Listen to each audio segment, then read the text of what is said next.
नमस्कार दोस्तों, तो स्वागत है आप सभी का। जैसा कि आप लोग जानते हैं कि आज यानी कि 2 जुलाई को दोस्तों आरआरबी जेई का सीबीटी 2 का पेपर हुआ है।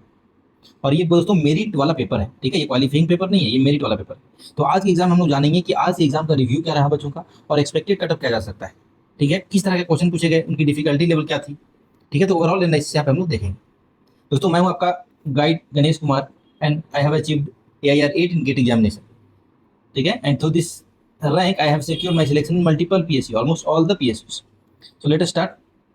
अगर आपको गाइडेंस चाहिए होगा इलेक्ट्रिकल इंजीनियरिंग में तो बिल्कुल आप इस यूट्यूब चैनल को सब्सक्राइब कर लीजिए और टेलीग्राम ग्रुप पे ज्वाइन कर लीजिए। अब बात करेंगे मुद्दे पे। तो दोस्तों आज का पेपर जो था ना, बताया जाता है कि पूरा का पूरा जो है ना थियोरेटिकल बेस्ड था, ठीक है।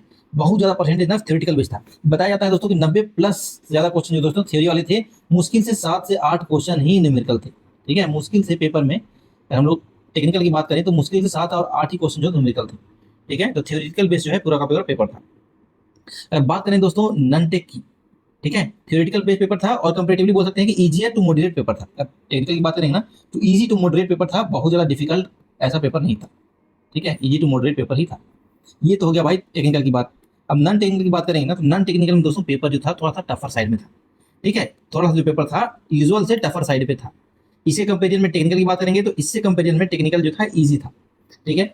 और दोस्तों नेगेटिव मार्किंग तो है ही, नेगेटिव मार्किंग तो है ही। तो जिन बच्चों ने एक्यूरेसी को अच्छे से मेंटेन नहीं किया होगा, नेगेटिव मार्क्स का भी जो है उनका इंपैक्ट पड़ेगा। अब बात होता है दोस्तों कि थियोरेटिकल क्वेश्चन में पेपर जो है रिस्की क्यों बढ़ जाता है, ठीक है। थियोरेटिकल जो पेपर होता है ना तो पेपर में रिस्क क्यों बढ़ जाता है दोस्तों। न्यूमेरिकल जो होते हैं ना, न्यूमेरिकल में क्या होता है ना, एक कैलकुलेशन इन्वॉल्व होता है, ठीक है। एक कैलकुलेशन इन्वॉल्व रहता है और एक नंबर आपका जो है आंसर आता है। अगर आपको ऑप्शन में मिल गया तो 90 to 95% चांस है कि you are going right way, ठीक है, and your answer is correct.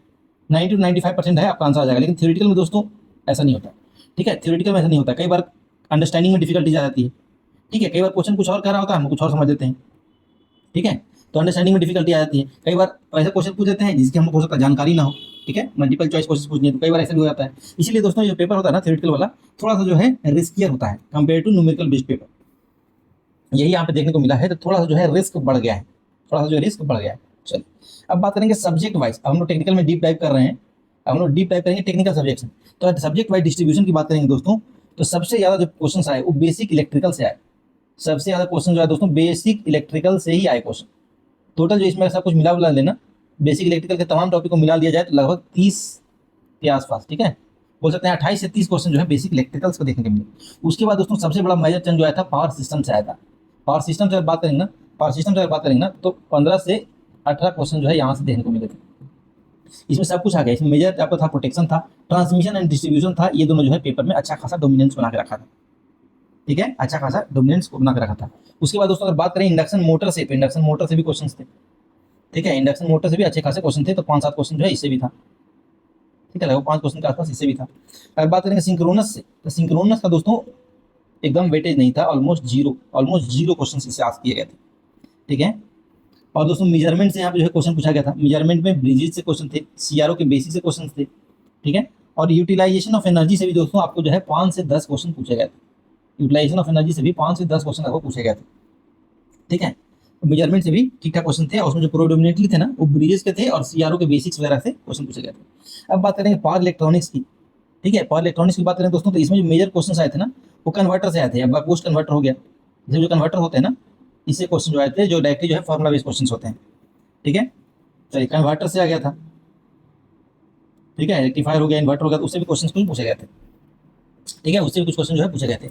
उसके बाद दोस्तों बात करें अगर आरई सोर्सेस से, ठीक है, आरई जो है रिन्यूएबल एनर्जी ऑफ सोर्सेस ना, उससे भी जो है आपका 3 से 5 क्वेश्चन पूछे गए थे। उससे भी जो है 3 से 5 क्वेश्चन जो है पूछे गए थे। ओवरऑल आप बता सकते हैं कि 90 क्वेश्चन, ऑलमोस्ट 90 क्वेश्चन जो थे थियोरेटिकल थे और 5 से 8 क्वेश्चन जो थे दोस्तों न्यूमेरिकल बेस पे थे, ठीक है। 5 से 8 क्वेश्चन जो थे न्यूमेरिकल बेस पे थे, ठीक है। चलिए तो यहाँ पे मेजर चंक बता ही दिए हैं आपको। यहाँ पे जो है जहाँ बताया गया है कि कौन कौन से टॉपिक से कौन कौन सा टॉपिक के अंदर जो है डीप डाइव करके क्वेश्चन पूछा गया है। पावर सिस्टम की बात करेंगे तो प्रोटेक्शन से ज्यादा क्वेश्चन था, ट्रांसमिशन एंड डिस्ट्रीब्यूशन से भी क्वेश्चन था बेसिक का। मेजरमेंट की बात करेंगे तो ब्रिजेज क्वेश्चन था, Anderson bridge, hedge bridge, CRO का फंडामेंटल्स कंसेप्ट पे था। आपको रिन्यूएबल एनर्जी पे क्वेश्चन था, solar wind types, biomass converter, ये सबसे जो है बेसिक क्वेश्चन पूछे गए थे। इलेक्ट्रॉनिक्स की अगर बात करेंगे तो बीजेटी के कंसेप्चुअल क्वेश्चन जो है पूछे गए थे। सिग्नल सिस्टम दोस्तों तो यहाँ पे जो है पीरियोडिसिटी का टाइम जो क्वेश्चन पूछा गया था, ठीक है। टाइम पीरियड निकालना था, एक ग्रुप ऑफ सिग्नल्स दे दिया था उसका, तो इस तरह के क्वेश्चन जो है पूछे गए थे। एक क्वेश्चन दोस्तों ज़्यादा थियोरेटिकल ही थे। अगर बात करेंगे सिग्नल सिस्टम की, तो ये क्वेश्चन जो है कुछ इस प्रकार से क्वेश्चन देखने को मिला था। इसमें पूछा था कि फंडामेंटल टाइम पीरियड क्या होगा, बहुत ही बेसिक क्वेश्चन है, लेकिन इस तरह क्वेश्चन पूछे गए थे। ठीक है, इस तरह क्वेश्चन जो होते हैं ना, बच्चों को कॉन्फिडेंस देते हैं कि चलिए जो पढ़ाया गया है उससे क्वेश्चन आ रहे हैं, तो सिंपल क्वेश्चन बोल सकते हैं। चलिए, तो दोस्तों अगर बात करेंगे कटअप की, तो कटअप दोस्तों अभी बताना थोड़ा सा मुश्किल होगा, क्योंकि अभी मल्टीपल बच्चों का जो है रिस्पांस नहीं मिला है कि उन्होंने जो है कितना अटेम्प्ट किया है, कैसा अटेम्प्ट किया है।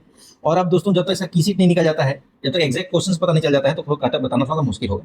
ठीक है, क्योंकि पेपर आप देखेंगे ना, पेपर आप देखेंगे तो इलेक्ट्रिकल का जो है, अगर हम लोग एनालिसिस करें इलेक्ट्रिकल का, तो इलेक्ट्रिकल का जो पेपर है ना, मोर और लेस जो है मॉडरेट तक ही रहा, हार्ड साइड तो गया नहीं। तो चांसेस है कि कटअप जो होगा ना थोड़ा सा हायर साइज में होगा।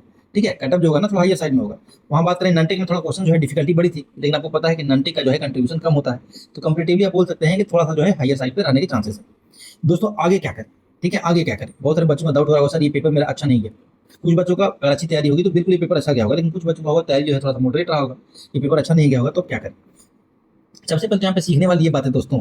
ठीक है, सबसे ज्यादा यहाँ पे जो है सीखने वाली ये बात है कि एक्यूरेसी यहाँ पे जो है इंपॉर्टेंट थी। अटेम्प्ट भले ही आपने बहुत ज्यादा क्वेश्चन कर लिए होंगे, क्वेश्चन जो है मॉडरेट थे, तो आपने अटेम्प्ट बहुत अच्छा कर लिया, और एक्यूरेसी दोस्तों बहुत इंपॉर्टेंट हो जाती है, क्योंकि यहाँ पे निगेटिव मार्किंग है -0.33 की, मतलब 1/3 का। ये बहुत बड़ा रोल प्ले करेगा। तो जो बच्चे अच्छा अटेम्प्ट किए होंगे, साथ साथ एक्यूरेसी हैवी मेंटेन किए होंगे, उनका सिलेक्शन तय है। ठीक है, क्वेश्चन का मान लिया अटेम्प्ट थोड़ा सा कम भी रहा है, मान लीजिए थोड़ा सा कम अटेम्प्ट किए हैं, लेकिन आपका एक्यूरेसी अच्छा है, तो भी आप जो है लाइन में है। ठीक है, और एक और बात ध्यान यहाँ पे रखना है दोस्तों, तो फुल सिलेबस कवरेज भी दोस्तों इंपॉर्टेंट हो जाता है। कई बार हम लोग क्या करते हैं ना, कई बार हम लोग क्या करते हैं, इंपॉर्टेंट टॉपिक्स पढ़ के चले जाते हैं खाली, तो उस केस में दोस्तों थोड़ा सा आपको डिफिकल्टी हो सकती है, क्योंकि यहाँ पे कंपटीशन टाइट होता जा रहा है दिन प्रतिदिन, लोगों के पास रिसोर्सेज बढ़ते जा रहे हैं, लोग प्रैक्टिस करके जा रहे हैं, तो खाली आप इंपॉर्टेंट टॉपिक्स जो है करके नहीं जा सकते। ठीक है, उस केस में थोड़ा आपको डिफिकल्टी हो जाएगा, तो आपको जो है सिलेबस को अच्छा खासा चंक जो है कवर करके जाना होगा, 90-95% कवर करके जाइए, और जो है वहाँ पे अच्छे से अटेम्प्ट लीजिए। अब दोस्तों मान लीजिए जिन बच्चे का कुछ खराब चला गया, तो क्या वो टेंशन ले? टेंशन लेने का तो आवश्यकता ही नहीं है, क्योंकि ये ईयर है दोस्तों 2026 में इलेक्ट्रिकल के बच्चे टेंशन लिए हो नहीं सकता है, क्योंकि 2026 में ना, 2026 में दोस्तों वैकेंसियों की बौछार चल रही है। ठीक है, वैकेंसियों की बौछार चल रही है चारों तरफ। अगर बात करेंगे अभी आरआरबी यही 2026 की वैकेंसी निकल चुकी है, लगभग 4000 वैकेंसी। ठीक है, 4100 के आसपास वैकेंसी निकल चुकी है, तो ये भी आपके लिए एक अपॉर्चुनिटी की तरह है। ठीक है, अगर बात करेंगे दोस्तों राजस्थान में जेई की वैकेंसी निकल चुकी है, 1000+ वैकेंसी आपको यहाँ पे देखने को मिल रही है।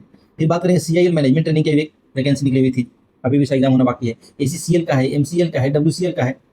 ठीक है, साथ साथ दोस्तों अभी आपका जो है पावर ग्रिड डीटी का भी एग्जाम हुआ है, तो वैकेंसी नहीं, इसमें कोई कंप्रोमाइज नहीं है। आप अपनी तैयारी को जो है सही डायरेक्शन लगाइए, राइट रिसोर्सेज पढ़िए। ठीक है, राइट रिसोर्सेज पढ़िए, और कोर्स जो लीजिए ना बहुत ही ट्रस्टेड पर्सन से लीजिए। ठीक है, ट्रस्टेड इंस्टीट्यूट से लीजिए। अब रैंडमली किसी का भी कोर्स लेकर आप अपना टाइम वेस्ट नहीं कर सकते हैं। ठीक है, एक्सपर्ट गाइडेंस लीजिए। बाकी मैं बोलूंगा कि आप जो है कोर्स कहीं से भी लीजिए, आप हमारे टेलीग्राम ग्रुप को ज्वाइन कीजिए, हम आपको यहाँ पे एक्सपर्ट गाइडेंस देंगे। ठीक है, टेक्निकल का एक्सपर्ट गाइडेंस और नॉन टेक्निकल का भी एक्सपर्ट गाइडेंस, आप कोर्स कहीं से भी लीजिए, टेस्ट सीरीज किसी का भी लगाइए, हम लोग आपको गाइड करेंगे, आपको टिप्स एंड टेक्निक्स बताएंगे। ठीक है, जरूरत पड़ी तो पीवाईक्यू का भी हम लोग प्रैक्टिस करवाएंगे। ठीक है, सब कुछ करवाएंगे। आप हमारे इस यूट्यूब चैनल को आप सब्सक्राइब कर लीजिए इस यूट्यूब चैनल को आप सब्सक्राइब कर लीजिए और टेलीग्राम ग्रुप को ज्वाइन कर लीजिए। बाकी आपको दोस्तों इस वीडियो अगर पसंद आई है ना, अगर आपको वाकई वीडियो पसंद आई है, नहीं आई तो कोई जरूरत नहीं, अगर आपको वाकई वीडियो अच्छी लगी है ना, तो आप इस वीडियो को लाइक जरूर कर देना। लाइक करने के बाद दोस्तों इस चैनल को जो है सब्सक्राइब अवश्य कर लेना। ठीक है, बाकी अगर आपका कोई क्वेरी रह गया हो, ठीक है, इस एग्जाम से रिलेटेड या सीआईएल मैनेजमेंट ट्रेनिंग से रिलेटेड कोई भी आपका क्वेरी रह गया हो, सर हमको ये वाला क्वेरी जो है अभी भी रह गया है, तो आप कमेंट जरूर कर सकते हैं, इस वीडियो में आप कमेंट जरूर कर सकते हैं, हम लोग पूरी कोशिश करेंगे अपना आपको कमेंट का रिप्लाई करने की। बाकी जो बच्चों ने एग्जामिनेशन दिया है, उनका एग्जाम में कैसा परफॉर्मेंस रहा, ठीक है, वो कितना एक्सपेक्ट कर रहे हैं कि आपको मार्क्स आ सकता है, आप कमेंट करके जरूर बताइएगा। इससे जो है बाकी विद्यार्थियों को भी हेल्प मिलेगा और हमको भी समझ में आएगा कि एग्जामिनेशन का जो है कट ऑफ किस तरफ जाने वाला है। ठीक है दोस्तों, तो आज के लिए इतना ही। बाकी हमारे साथ जुड़ जाइएगा सब्सक्राइब करके चैनल को और टेलीग्राम को ज्वाइन करके। मिलते हैं अगले वीडियो में इसी तरह के जो है अच्छे अच्छे कंटेंट के साथ आपको साथ मिलते रहेंगे। धन्यवाद दोस्तों।